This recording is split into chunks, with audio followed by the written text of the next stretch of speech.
mat. A little mat. Not if you remember. Oh, that's nice to see. Wow, that was a dramatic story. But you know, today's story, if it's possible, is even more dramatic. Really, really, truly. Someone's surprised. He's thinking, how is this possible? I think it is. You'll have to see. The setting. What can you see in the setting? You ride two boats, pulled up on the beach outside a little town. So we know this town is at the edge of the sea. What else can you see? You see the town, that's right. There's a tree, and of course, prominent in the picture are the usual.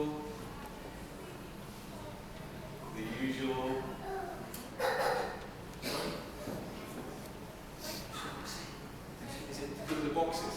Yeah, the usual boxes, which I know the year sixes were trying to work out the meaning of earlier. I wonder if you managed. Now, we don't know the name of this town.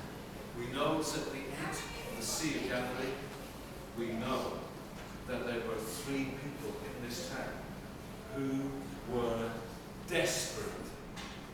Absolutely desperate. They had been a little worried. Then they had been quite concerned. And then they had become anxious. And now they'd even gone past fearful. And now they were desperate. Totally desperate. And they didn't know who to turn to for different reasons. The first person who was desperate was a lady. We don't know her name. We don't know how old she was. We know that she had been poor for a long time. She hadn't caught something like we often do. She was bleeding. I know when you hear that word, you're filled with horror. Bleeding. I know, see, when you cut yourself on a bit of paper, you can cope as long as there's no blood. But as soon as you see one drop of blood, I know you go running. Mom, Dad, Miss, I need a plaster. Because blood is a bad thing to see. And if you fall over and you raise your knee, you look at it, you watch to see if it's going to bleed. Even in year 6, you do this, don't you? As long as it's not bleeding, you can cope. As soon as it's bleeding, I don't know what to do now, I'm desperate. Well, do you know what? She was in a worse way. Her bleeding was in her tummy. Nobody knew about it except her. To start with, she wasn't worried. It was quite normal. The older girls know what I'm talking about. It's okay every now and then for a few days. But if it carries on, then you're very concerned. And so she called for the doctors. She had to pay them some money. But they didn't help. She paid more money for more doctors. And they made it worse. That's okay. And now, she was very, very worried. She'd been bleeding for such a long time. She forgot what it felt like to feel well. She was pale, lethargic. She had no energy. And the law in her country said this, that if a lady is bleeding in her tummy, she has to stay at home till it's finished. She's not allowed to go out and socialise, or to go to the shops, to see her friends. It's okay for a few days, but not for as long as she'd been ill. You see, she had been ill for 12 years. 12 years? You don't even know what that feels like. It's longer than you've been alive. The teachers know it's about half their lives. Is that right? Yeah, about half their lives. It's such a long time. And now, she was desperate.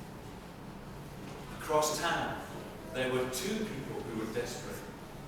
One was an important man who was the ruler of the local synagogue.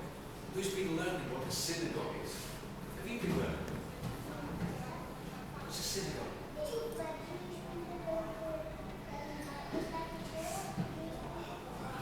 What a fantastic answer.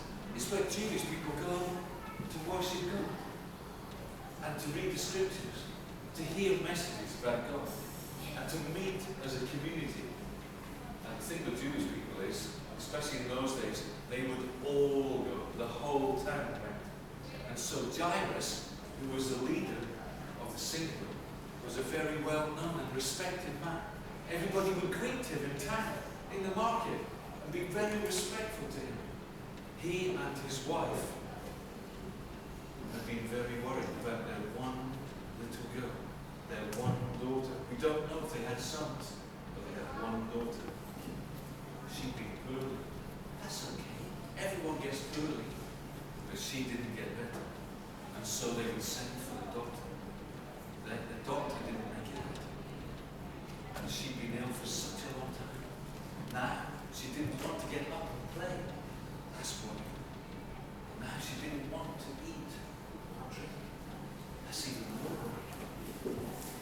She got paler and more lethargic until her breathing got slower and heavier.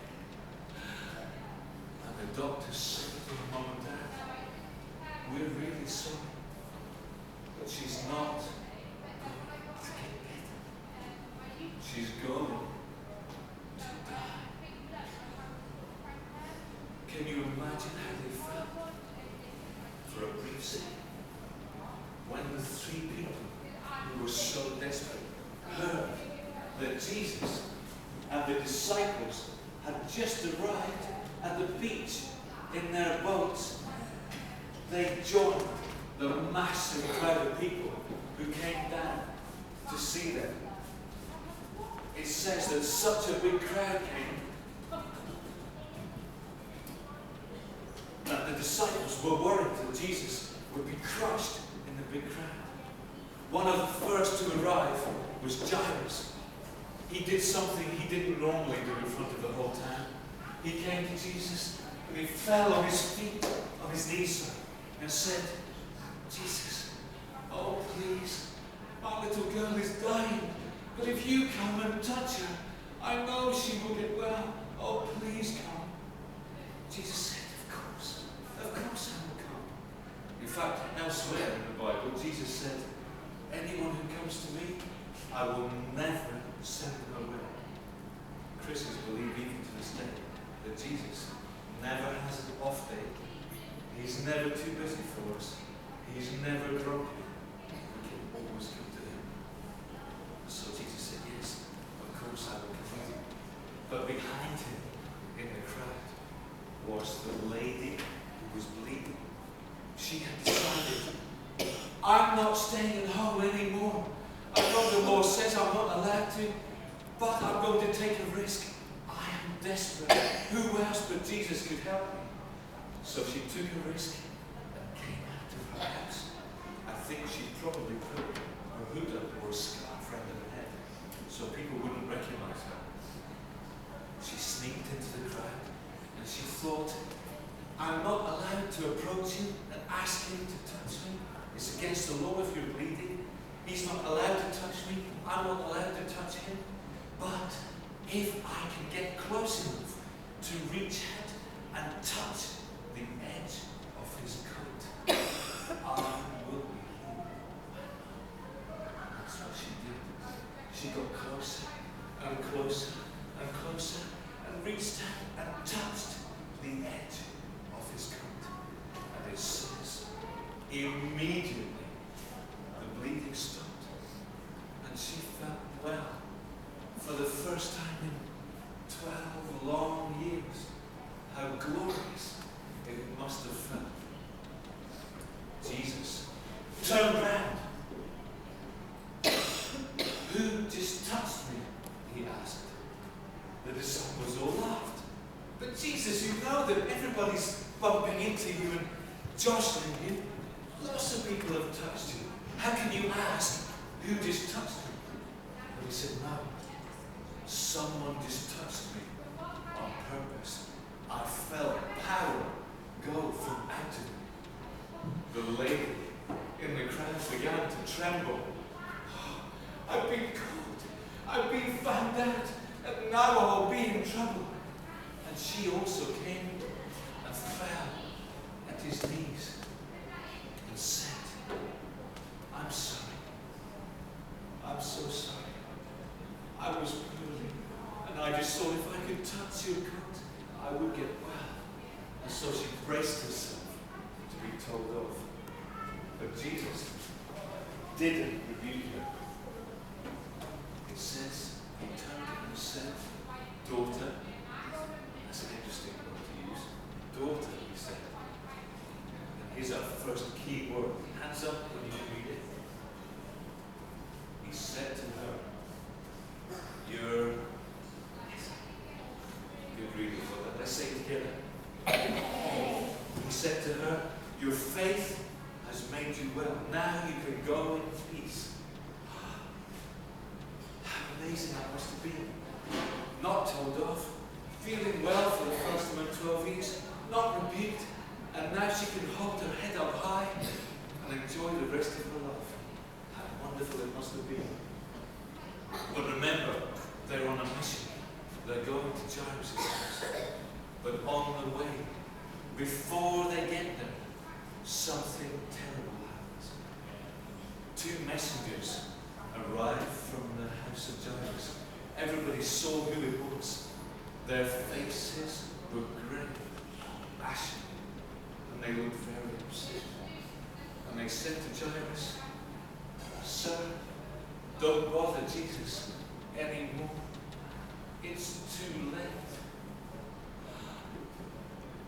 What do you think has happened? What's happened? You're right, well done. The little girl has died. And can you imagine how Jairus and his wife felt in that moment? Maybe they thought, if only that lady hadn't stopped him. If only he'd come yesterday. But Jesus said something to them that helped them, and it helps us today as well. First key phrase, put your hand up when you can read it. The first thing he said was this.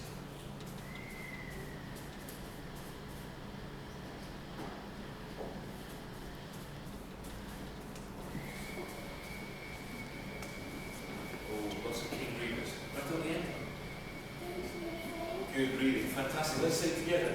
Don't be afraid. He said to them, don't give in to fear, even though things look so bad at the moment.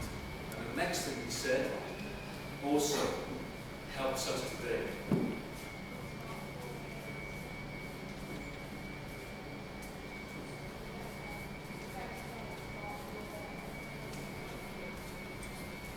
What else did he say to them? Good reading, well done. Let's say it together. Just don't be afraid. Just keep on believing like you did a minute ago. And so they continued on their journey to the house. When they got to the house, what a commotion met them. There was a huge crowd of people, all crying, wailing, beating their chests. Because in the Middle East, that's what they do. When someone dies who is loved, they grieve and mourn in public to show how loved the person was. It must have been terrible. Jesus said to them, don't be upset. She's not dead, she's just asleep. But they all laughed at him and said, don't be ridiculous. We've just seen her. But Jesus sent them out to the house. He took Jairus, his wife, Peter, James and John, and Jesus, the 6 of them, went into the house and into the girl's room. How frightening that must have been for Jairus and his wife as they went to their daughter's bedroom. The curtains would be shut. It was dark and dingy, and there, on a bed lay the still and lifeless body of their daughter. Jesus did what the law said you weren't allowed to do. He went up to her and took her hand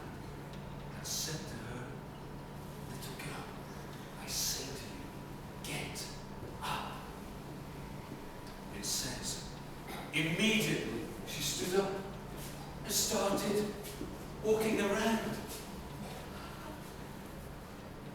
In your head, have a word that you think describes Jairus' reaction and the girl's mum's reaction. Have a word ready, and on 3, you can show it on your faces. We'll do it together. Ready? 1, 2, 3. It says they were utterly astonished. But Jesus said to them, "She's hungry. Give her some food." Of course. She hasn't eaten for days. Of course we will. Then he said to them, "Don't tell anybody what's happened today." Hands up who thinks they could keep that a secret. Do you? Okay, hands down. Who thinks they could not keep that a secret? A few of you. Okay, hands down. Well, I wonder. You okay for a song still? Yeah. I wonder if she were in assembly with us. What would she sing? And her mum and dad. It's hard to find a song that conveys the excitement. But you know what? I've written a new one. So it's the Shirlington debut of a new song. It's called There's Nothing. So, no pressure, Mr. Wilson. We're going to have some music and the words. It's not very long. So if there's time, we can maybe do it twice. First time practice. You want the words up as well? Yes, please.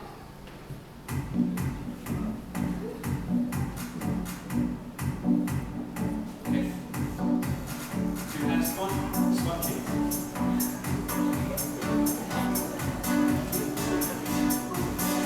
There's nothing, really nothing, that can separate me from God's love.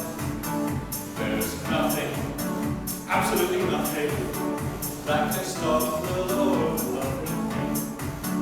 For God showed through Jesus how much He cares for me when He sent Him to die on Calvary's tree. And now He waits for me very patiently, and nothing will stop Him loving me. There's nothing, really nothing, that can separate me from God's love. There's nothing, absolutely nothing, that will stop the Lord loving me. But Jesus didn't stay there, God raised Him up and then He took Him back to heaven to live with Him again. He promised to return one day, but nobody knows when. Till then, you keep on loving me. There's nothing, really nothing, that can separate me from God's love. There's nothing, absolutely nothing, that will stop the Lord loving me. There's nothing, really nothing. One to the end. We missed the one to the end. Yeah, face down, really. This is what we've been doing at the end. I think we can have another go. Next one. Yeah, so it's face down right until the end. Okay, so I'm introducing a few more phrases. Now keep those up. That's it. Right way to the end. So, and then that's the last line. Okay, right. So, we'll have lots of practice. It's less than 2 minutes. So, we'll just have another go. And as Mr. Wilson has discovered, practice makes perfect.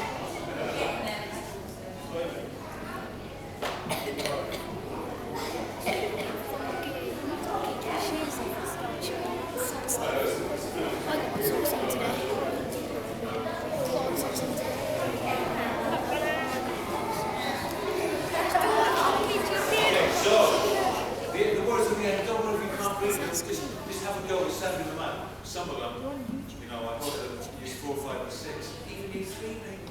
We're using some of these words. Okay, so this time, really what you do. Okay.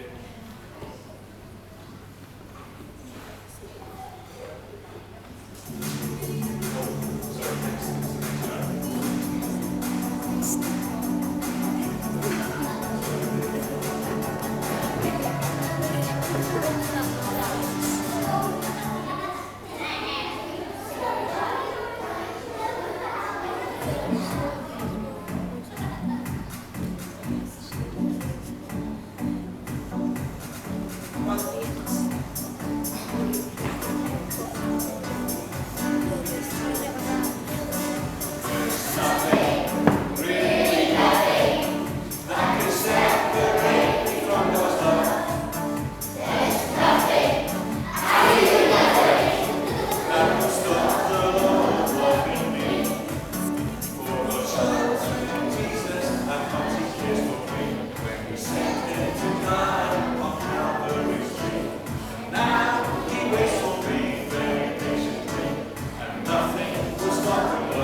emphatically nothing. Keep going. Unequivocally nothing. Keep going. Without exception, nothing.